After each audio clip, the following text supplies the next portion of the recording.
The richest businessmen.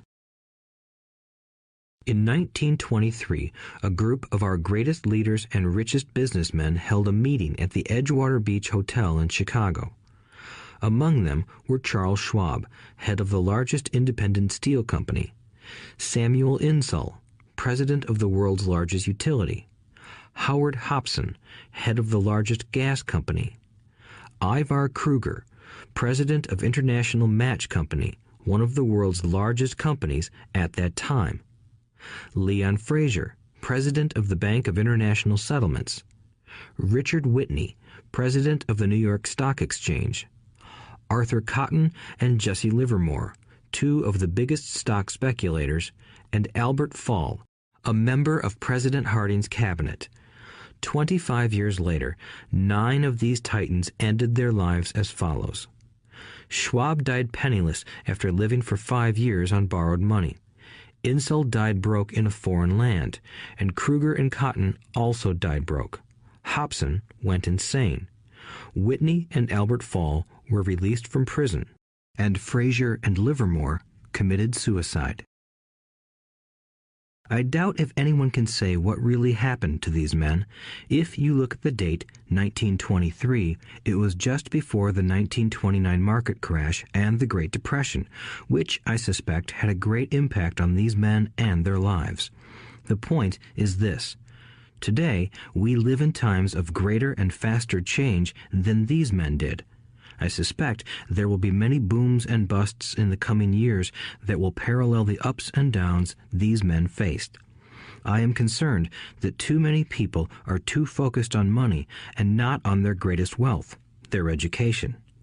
If people are prepared to be flexible, keep an open mind, and learn, they will grow richer and richer despite tough changes. If they think money will solve problems, they will have a rough ride. Intelligence solves problems and produces money.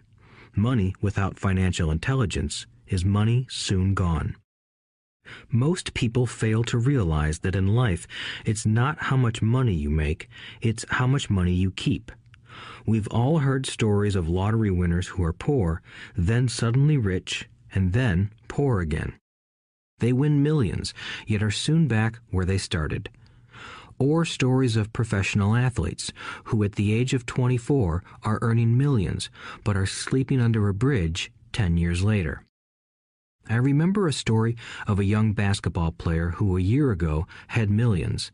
Today, at just 29, he claims his friends, attorney, and accountant took his money and he was forced to work at a car wash for minimum wage.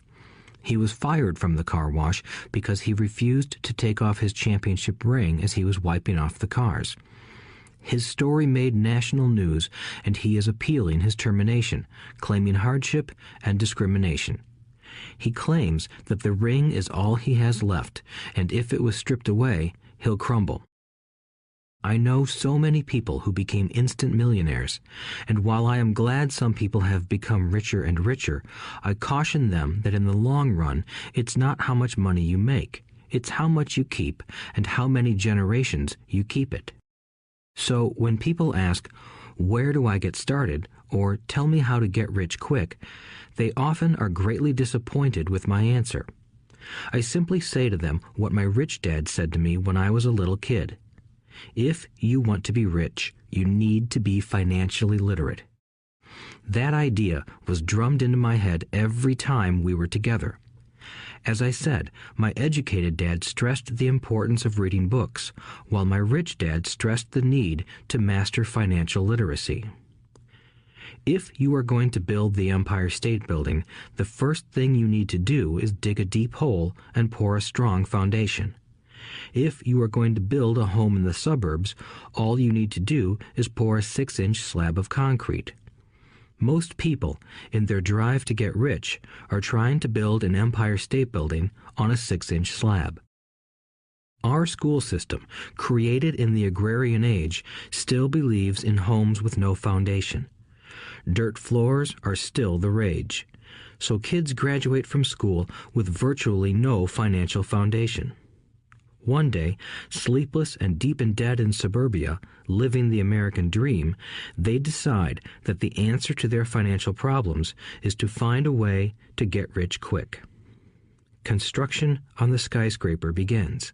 It goes up quickly, and soon, instead of the Empire State Building, we have the Leaning Tower of suburbia. The sleepless nights return. As for Mike and me in our adult years, both of our choices were possible because we were taught to pour a strong financial foundation when we were just kids. Accounting is possibly the most confusing, boring subject in the world, but if you want to be rich long term, it could be the most important subject. For Rich Dad, the question was how to take a boring and confusing subject and teach it to kids. The answer he found was to make it simple by teaching it in pictures. My rich dad poured a strong financial foundation for Mike and me. Since we were just kids, he created a simple way to teach us. For years, he only drew pictures and used few words. Mike and I understood the simple drawings, the jargon, the movement of money, and then in later years, Rich Dad began adding numbers. Today, Mike has gone on to master much more complex and sophisticated accounting analysis because he had to in order to run his empire. I am not as sophisticated because my empire is smaller, yet we come from the same simple foundation. Over the following pages, we will discuss those same simple line drawings Mike's dad created for us. Though basic, those drawings helped guide two little boys in building great sums of wealth on a solid and deep foundation. Rule number 1. You must know the difference between an asset and a liability, and buy assets. If you want to be rich, this is all you need to know. It is rule number 1. It is the only rule.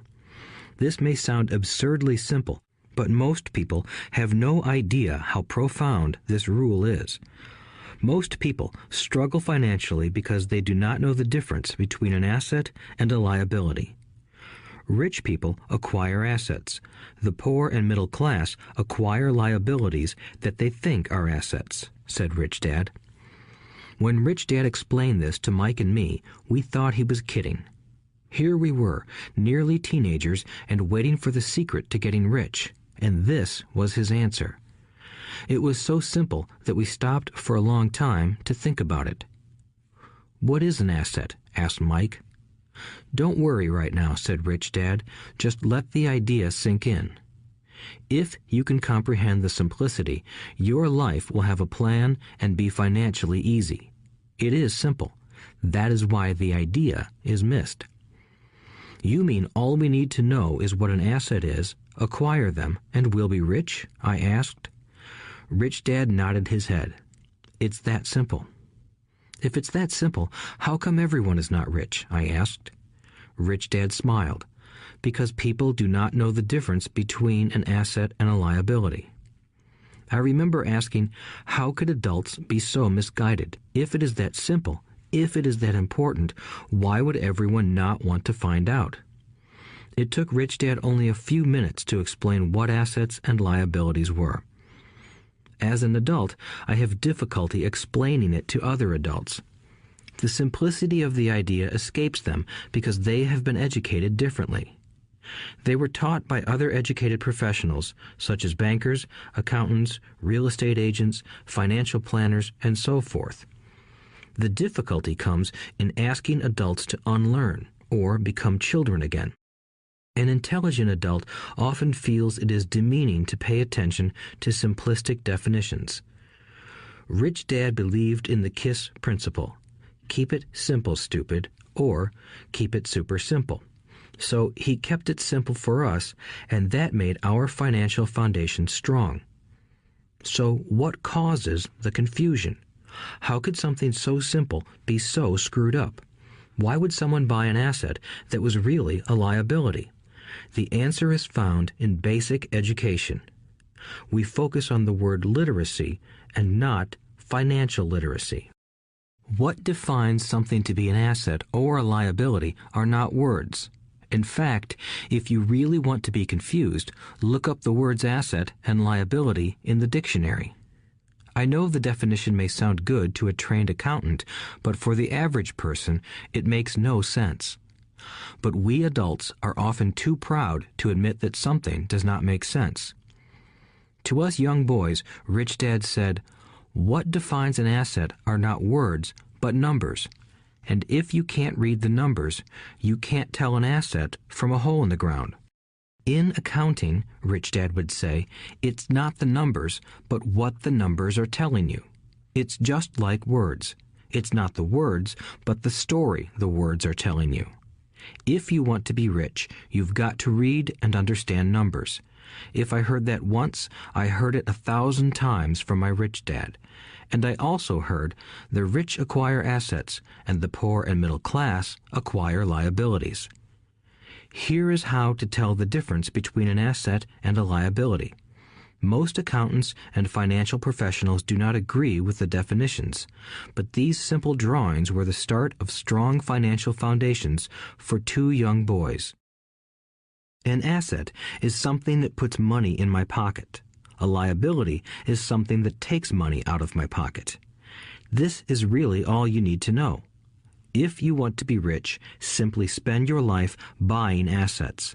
If you want to be poor or middle class, spend your life buying liabilities. Illiteracy, both in words and numbers, is the foundation of financial struggle.